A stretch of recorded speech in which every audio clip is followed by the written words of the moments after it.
Good morning all of you. आज का topic है साल्मोनेला। साल्मोनेला की दो स्पीसीज़ होती हैं और एक पहले क्लासिफिकेशन जल्दी से पढ़ लेंगे क्योंकि हमारा जो ऑब्जेक्टिव है वो जल्दी से जल्दी ख़त्म करना है 5 मिनट में टाइफाइड या कोई भी चैप्टर। तो बैक्टीरिया किंगडम है और फाइलम प्रोटियोबैक्टीरिया। जो सबसे इंपॉर्टेंट याद रखना है, जो साल्मोनेला की जो फैमिली है वो एंट्रोबैक्टेरियसी है, ये कभी नहीं भूलना है। जीनस साल्मोनेला और स्पीसीज़ दो होती हैं, टाइफी और पैराटाइफी। टाइफी टाइफाइड कॉज करती है और जो पैराटाइफी है वो पैराटाइफाइड कॉज करता है। इसकी मॉर्फोलॉजी सबसे पहले आ जाएंगे तो ये ग्राम नेगेटिव बैक्टीरिया होता है और ये मोटाइल होता है साल्मोनेला। इसमें एक एक्सेप्शन है कि जो दो नॉन मोटाइल होते हैं साल्मोनेला, जो मोटाइल नहीं होते वो है साल्मोनेला गैलिनेरम और साल्मोनेला पुलोरम। तो साल्मोनेला टाइफी मोटाइल बैक्टीरिया होता है, ये इंटेस्टाइन में रहता है मैन की, या कोल्ड ब्लडेड एनिमल्स भी पाया जाता है। और टाइफी टाइफाइड कॉज करता है और पैराटाइफी पैराटाइफाइड कॉज करता है। ये तो हो गया इंट्रोडक्शन, और ये रॉड शेड बैक्टीरिया होता है। अब कल्चरल कैरेक्टरिस्टिक्स जो होती हैं हम ये लैब डायग्नोसिस से पढ़ेंगे। तो हर बीमारी को पढ़ने के लिए पहले इटियोलॉजी मैंने बता दी, ये टाइफाइड होता है किससे है और पैराटाइफाइड किससे होता है और कैसा बैक्टीरिया होता है। और ये नॉन लैक्टोज फर्मेंटिंग होता है, लैक्टोज को फर्मेंट नहीं कहता, इसलिए NLF भी कहते हैं। ये तो इसको इंट्रोडक्शन हो गया। अब आते हैं इटियोलॉजी पैथोजेनेसिस पे। पैथोजेनेसिस, ये बीमारी कैसे कॉज करता है, आगे कैसे बीमारी बढ़ती है। ये ओरोफिकल ट्रांसमिशन से, पानी या गंदे खाने से, फूड से ट्रांसमिट होती है बीमारी 5 से 20 दिन के अंदर। और इंक्यूबेशन पीरियड 14 दिन।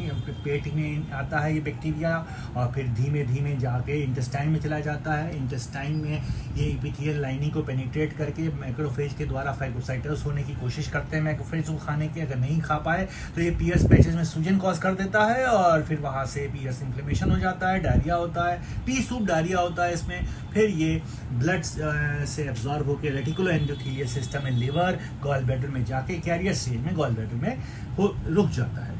तो इसमें क्लिनिकल फीचर्स क्या मिलेंगे आपको, क्योंकि इंटेस्टाइनल इन्वॉल्वमेंट हो रहा है, पी सूप डायरिया होगा। कई पेशेंट्स को कॉन्स्टिपेशंस भी हो जाते हैं इसमें।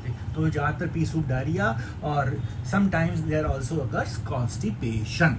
तो इस तरह से इसमें ये फीचर्स आते हैं और इसमें नोजिया, वोमिटिंग, हेडेक, फीवर, ये क्लिनिकल फीचर्स होते हैं इसमें।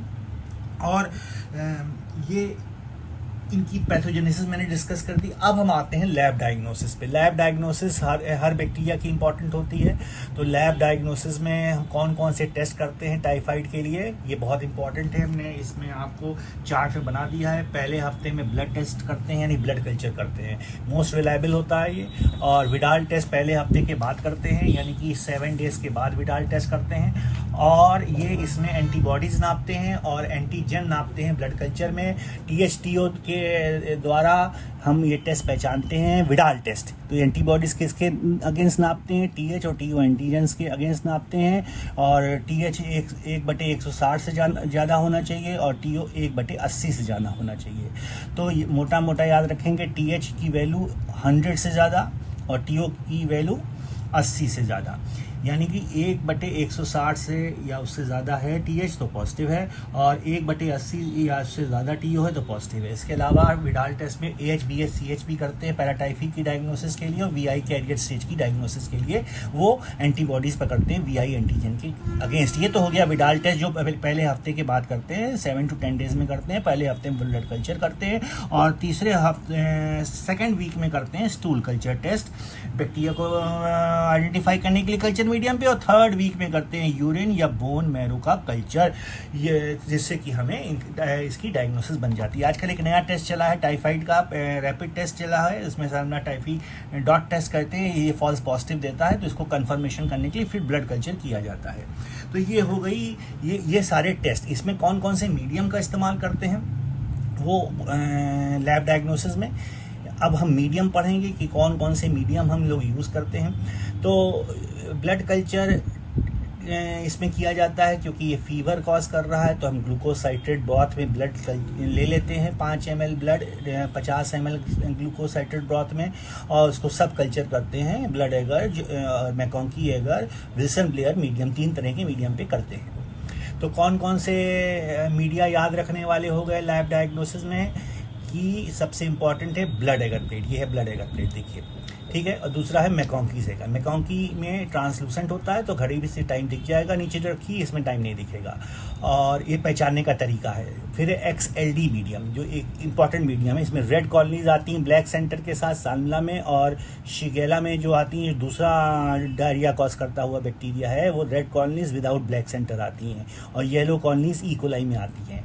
तो ये XLD मीडियम भी यूज़ करते हैं। और सबसे इंपॉर्टेंट मीडियम है Wilson Blair bismuth sulphide medium, जो इसका सेलेक्टिव मीडियम होता है साल्मोनेला टाइफी का, जिसमें जेट ब्लैक रंग की कॉलोनीज आती हैं मेटालिक शीन के साथ, और क्योंकि इसमें H2S प्रोड्यूस कर देता है साल्मोनेला टाइफी, और पैरा टाइफी जो है H2S हाइड्रोजन सल्फाइड नहीं प्रोड्यूस करता, इसलिए ग्रीन कॉलोनीज आती हैं। इस तरह से Wilson Blair bismuth sulphide medium इसका कल्चर मीडियम का सेलेक्टिव मीडियम पाया जाता है, और ये जरूर याद रखना है। तो कौन कौन से मीडियम हमने याद रखे? ब्लड अगर प्लेट पे ये ग्रो कर सकता है, ग्लूकोसाइट्रेट ब्रॉथ ब्लड कल्चर बॉटल में ग्रो करता है, मैकॉन्कीज में नॉन लैक्टोज फर्मेंटिंग बैक्टीरिया होता है, विल्सन ब्लेयर पे ब्लैक टाइफाइड में और ग्रीन पैराटाइफी में होता है, और XLD मीडियम में red colonies with black centres produce करता है साल्मोनेला टाइफी।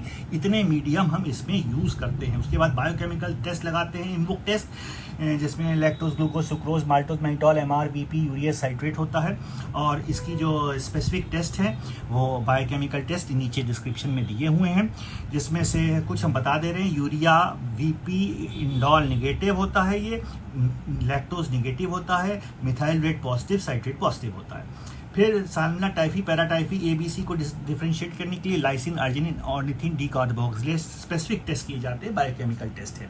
तो ये हो गया साल्मोनेला का इंट्रोडक्शन, ये हो गया एटियोलॉजी, ये हो गई पैथोजेनेसिस, ये हो गई लैब डायग्नोसिस। अब लैब डायग्नोसिस में कुछ और हम टेस्ट करते हैं नॉन माइक्रोबायोलॉजिकल जो पैथोलॉजिकल टेस्ट होते हैं, जैसे CBC में TLC घट जाता है, स्नोफिल कम हो जाते हैं, इओसिनोपिनिया हो जाता है, क्लिनिकल साइंस में पल्स रेट घट जाती है जिसको ब्रेडिकार्डिया कहते हैं, हीमोग्लोबिन घट जाता है। तो ये सारे टेस्ट हम एक्स्ट्रा टेस्ट करते हैं टाइफाइड की डायग्नोसिस के लिए। उसके बाद हम कॉम्प्लिकेशंस पढ़ेंगे टाइफाइड के। बहुत सारे कॉम्प्लिकेशंस होते हैं जो टाइफाइड में बहुत इंपॉर्टेंट होते हैं, अक्सर पूछे जाते हैं और मरीज इससे परेशान हो जाते हैं टाइफाइड के बाद।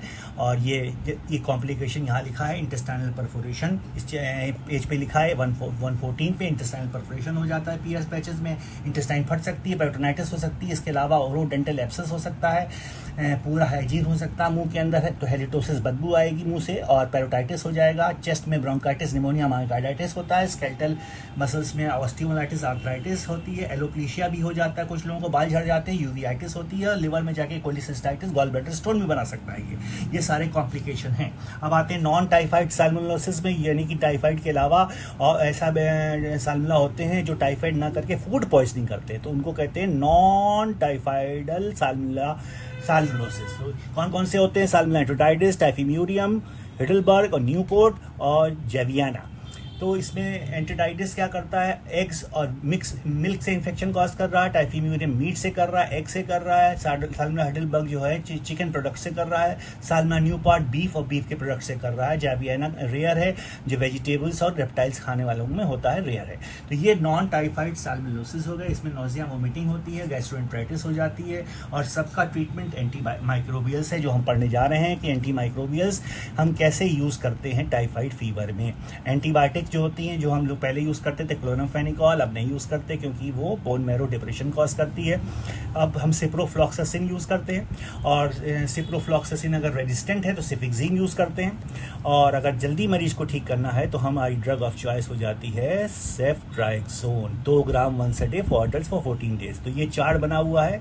तो हमें याद रखने के लिए क्या चाहिए कि हमें याद रखने के लिए चाहिए ciprofloxacin 500 milligram twice a day for 7 days, और सिफिक्सिन 400 milligram twice a day for 7 days. अगर मिक्स्ड इन्फेक्शन है या रेजिस्टेंट इन्फेक्शन है, दोनों को एक साथ भी दी जा सकती है, और जल्दी ठीक करना है तो IV ceftriaxone drug of choice हो जाती है। तो ये हमने बता दिया aetiology, pathogenesis, lab diagnosis, treatment और ये नॉन टाइफाइडल साल्मोनेलोसिस। अब एक टफ सवाल अगर बनेगा तो कॉफमैन वाइट रिजीम पूछ लिया जाता है। इसमें एंटीजन H और O के बेसिस पे हम क्लासिफाई करते हैं साल्मोनेला को, और ये पता लगाते कौन सा पर्टिकुलर सब टाइप इन्फेक्शन कर रहा है। ये होता है कॉफमैन वाइट रिजीम।